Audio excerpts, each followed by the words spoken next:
With only the data that's been published in peer-reviewed articles, that expands the total available market, or the total number of people that we can help, to be about 26 million people.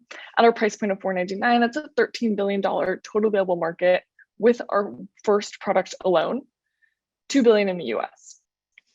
I think it's important to note here that we're already working with research partners on disease states outside of this, like traumatic brain injury and orthopedic surgery rehab.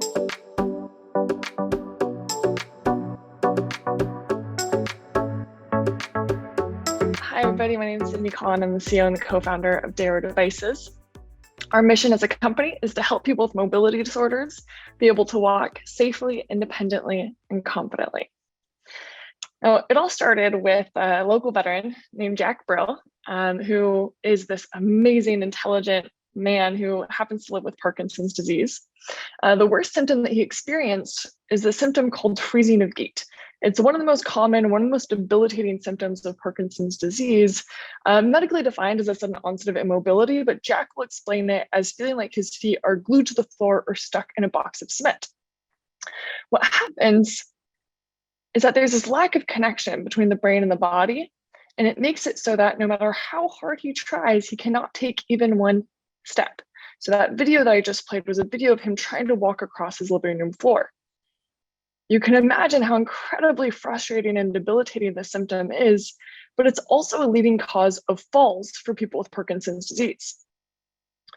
So as we look into the research, what we find is that the reason that freezing of gait happens is that there's this lack of connection between the brain and the body. There's a specific neural pathway in the brain that's being damaged or disconnected that makes it so that when your brain is sending that signal to initiate movement, it just doesn't get to the motor neurons that are activating the muscles.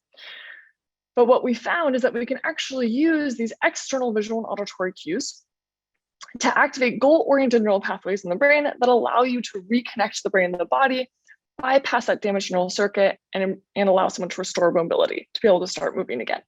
These visual and auditory cues have been proven to be effective. They are standard practice in any physical therapy clinic. What was missing was a way for Jack to be able to use those cues outside of the clinic, at home, to be able to go to the bathroom by himself, to be able to go on a walk with his wife, Sandy. So what I did was take the most effective visual and auditory cues from research, combine them into a simple portable device that can attach onto any cane, walker, or walking pole. The visual cue that we use here is a green laser line projected onto the floor in front of you, and the auditory cue is a metronome. You visualize yourself stepping over that line or stepping to the beat of the metronome, and that change of intention alone changes the part of the brain that's being activated and allows someone to restore mobility. Here's a video of Jack walking with our device for the first time. Here's a video of a man who's actually experiencing a freezing episode. He's unable to move his legs until he activates that green laser line from the NexStride that allows him to take those first steps.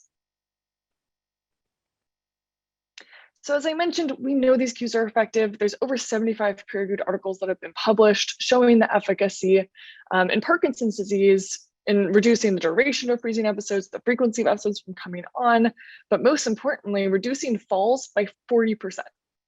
What's interesting though is as you look more into the research, what you find is that these cues aren't only effective for Parkinson's disease, they're also effective for stroke rehab, multiple sclerosis, cerebral palsy, PSP.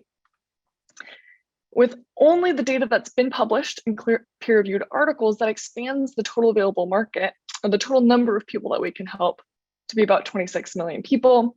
At our price point of $4.99, that's a $13 billion total available market with our first product alone, $2 billion in the US. I think it's important to note here that we're already working with research partners on disease states outside of this, like traumatic brain injury and orthopedic surgery rehab.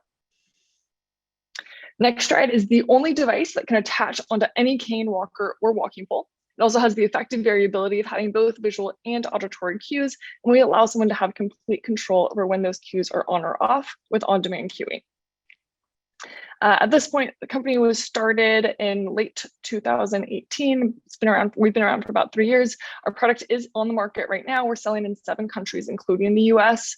We have units in 100 physical therapy clinics across the US, including some of the leading researchers in the space, like Mayo Clinic, Dignity Health Muhammad Ali Center, Cleveland Clinic, Harvard, Bellevue Hospital is actually using it in their inpatient stroke facility.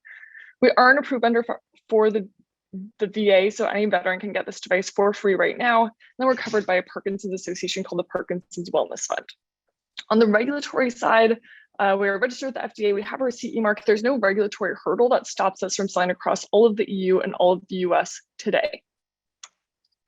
So what we're looking for now, we just closed the seed round. We've raised about 4.5 million to date. But what we're looking for now is for advisors, research partners, and distributors to help scale up on the sales side. Specifically, we're looking for advisors that have experience in the VA and in reimbursement, and then research partners that can help move us forward on the research side in Parkinson's, stroke, cerebral palsy, multiple sclerosis, and traumatic brain injury. All right, thank you for listening. What questions do you have? Do you have issues with patients getting used to the cues, resulting in reduced effectiveness over time? Yeah, that's a really good question. And habitualization is something that we've been looking at a lot because it is a question that comes up often, but there is no evidence that habitualization happens. And actually one of the reasons, so that hasn't been an issue, and we haven't seen that happen over time. We have users that have been using this for 2.5 years, and haven't seen any habitualization. Anything you want to share around IP or preventing, raising barriers to entry for others? Yeah, so we work with Wilson Sonsini to do all of our IP protection. We have 2 patents filed in 46 countries currently. And then, of course, we look at a lot of other barriers to entry for competitors besides just patents, like the sole source contract with the VA. There's distribution partnerships that can help create a moat for us, as well as partnerships with Parkinson's foundations in terms of spreading awareness. Can you tell us more about your go-to-market strategy, both right now and how you see it unfolding down the line? Yeah, absolutely. So to date, actually 70% of our sales have been direct to consumer because it was a really easy way for us to get out, show traction in the market, show that there's a need for this. However, to scale up, we're focusing much more on B2B. So as I mentioned, when I put up the asks, we are focusing on scaling up our relationship with the VA. We also sell through distribution. We sell only through distribution outside of the US, and then we sell with some distribution inside of the US. And then we're also looking at long-term care facilities. But in the near future, we're focusing on VA and other B2B strategies to be able to scale up. Got it. Can you tell us more about your team? And also, I think it's just very cool that you have this youthful team and you're addressing an elderly population. Probably some good lessons learned there, bringing different generations together to make this impact. Yeah, so I'll kind of touch on our team for a second, and then also our advisors, who I think are pretty amazing. So we have expertise in manufacturing operations and neurophysiology on our team, as well as commercialization. I'll underscore Gabe's experience because it's just been amazing having him on the team with his experience doing specialized physical therapy products like this. He led sales and marketing at Alter G, at Tensor Game Ready, and then was one of the first employees at Power Bar as well. We actually just hired another salesperson who I haven't put on this slide yet because he starts May 2nd. And then on the advisor side, I will really just underscore Dr. Becky Farley because she is the lead researcher in Parkinson's mobility.